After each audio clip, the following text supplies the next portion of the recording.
Looting in the Division 2 is facing some serious challenges right now. Here's why. Why is an expertise system necessary in a game where looting and the relationship with your gear should be the primary focus and core gameplay loop of a looter shooter as opposed to what we have in the Division 2 right now? There are a couple glaring problems within the core gameplay loop of the Division 2. Looting and the reward structure in the Division 2 is not engaging and does not feel special enough at the current moment. Before we get into this discussion, I want to lay out a few disclaimers. It should be noted that I'm approaching this discussion as a solo player's perspective, playing on heroic, only matchmaking when necessary in game modes such as Countdown and etc. Here's a pretty universal fact about looter shooters, coming from a looter shooter enthusiast for the last 6 or 7 years. Getting a new piece of gear should feel rewarding. It should feel like every time you get a new piece of gear for your character, you could find a way to make your build better and it could make you more powerful. You should feel excited when you get a new piece of loot, on average of course. It's not always going to be the case, especially with RNG in the mix. Getting a new piece of gear on the day-to-day grind within the Division 2 does not feel rewarding whatsoever. And I know this probably sounds crazy, but let me explain, using the expertise system as an example. You see, this point about gear not feeling special is beautifully exemplified by the fact that to make an item proficient within the expertise system in the Division 2, you need to donate upwards of 20 pieces of that particular piece to make it proficient. 20 identical pieces of gear. Sure, they might have different roles, but they're not that different. To get all 6 slottable pieces of a gear set proficient, you need to donate 20 pieces per slot for a total of 120 different unique pieces of that gear set. And then as you do that for more and more gear sets and more brand sets and more weapons, your expertise level will go up. Meaning the expertise system is propagating the reward structure of endless duplicate items that do not feel special to get at all, because you just donate them directly to the expertise bench and you never ever think about them. There's no nuance to the system. This is kind of weird, right? The idea that the loot within the Division 2 is so useless because it just doesn't feel special is a core flaw of the game design within the Division 2. For weapons, I think the discussion is a little bit different, but for now, let's focus on gear. We can exclude weapons from this discussion because it influences the choice of gear, but it is basically the gear that makes the weapon work. Let's talk about how targeted farming in the Division 2 impacts the expertise system. Targeted farming is basically a double-edged sword. On one hand, it's an incredibly useful tool to go get gear of a specific type quickly and promotes interacting with different parts of the game if you really want to get that particular set right away. On the other hand, you gain loot just that much faster and then you run out of things to chase. The underlying problem with loot in the Division 2 boils down to a functional flaw within the core reward system within the game. This was 100% going to sound controversial, but the drop rates of loot in the Division 2 is much too high. The other problem about the loot is that it never feels meaningful to kill a boss to get a cool piece of gear or armor because number one, that same exact piece drops literally from red bar enemies, and number two, the loot just isn't powerful enough due to the fact that that same exact piece of gear with pretty much the same stats drops from the boss, but it also drops everywhere else within the game. What I mean to say is because the loot is obtainable from wherever you want it, loot within the Division 2 falls within a certain spectrum. It slides on a scale from good to bad, but in most cases it does not really stand out in any significant way. There are obviously some exceptions to this. There are a lot of cool and unique weapons within the Division 2, but for the most part, that doesn't necessarily apply to most gear and weapons.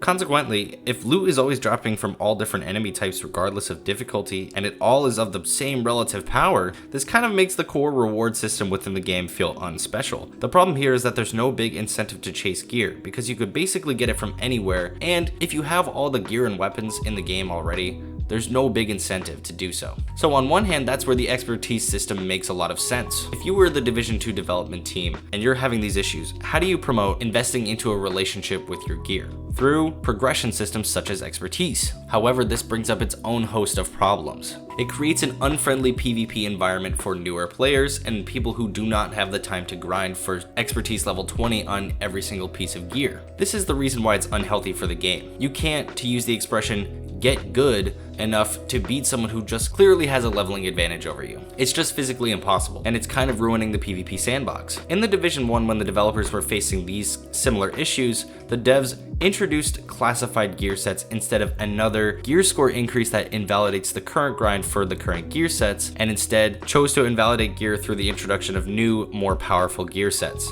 In Division 1, these were received very well in contrast to the gear score updates because even though they were the same exact sets, they had new talents and provided noticeable gameplay increases to the power of your character. The expertise system within the Division 2 is basically just a gear score increase but with progression instead of just saying, oh, go farm for the new sets that you already had again, just with a new higher gear score. The difference here with the Division 2 is that there's really nothing new to chase. I would argue that right now is probably one of the best times to introduce classified gear sets within the Division 2 if they were going to do that, because expertise gives such noticeable buffs over the base level gear. Looking at gear, especially from the countdown mode, the sheer amount of drops that you get, coupled with the fact that you could target farm the gear to maximize your efficiency, it's possible to think of a build and then put it together within an hour. That's how high the drop rate is for normal loot. To be clear, there are certainly exceptions to this rule, but for the most part, the lack of aspirational content and rewards in the game necessitates that the Division 2 development team implement useless progression systems that seek to just inflate playtime and keep players invested through gear leveling and causes problems in PvP where this discussion all started. Here's my solution. Reintroduce classified gear or gear that's just slightly more powerful than a max leveled expertise gear set to introduce an incentive to care about loot and the way that you actually get that loot from killing enemies and killing bosses and interacting with the game. Massive has complete control over the drop rates of such items, so make it kind of low. Make it difficult to get these sets and actually make it so the grind actually feels rewarding. While you're running these missions and you're trying to farm for these new cool sets, you could still be leveling up your proficiency and your expertise levels for all your other pieces. Just make these new sets the exception to that rule.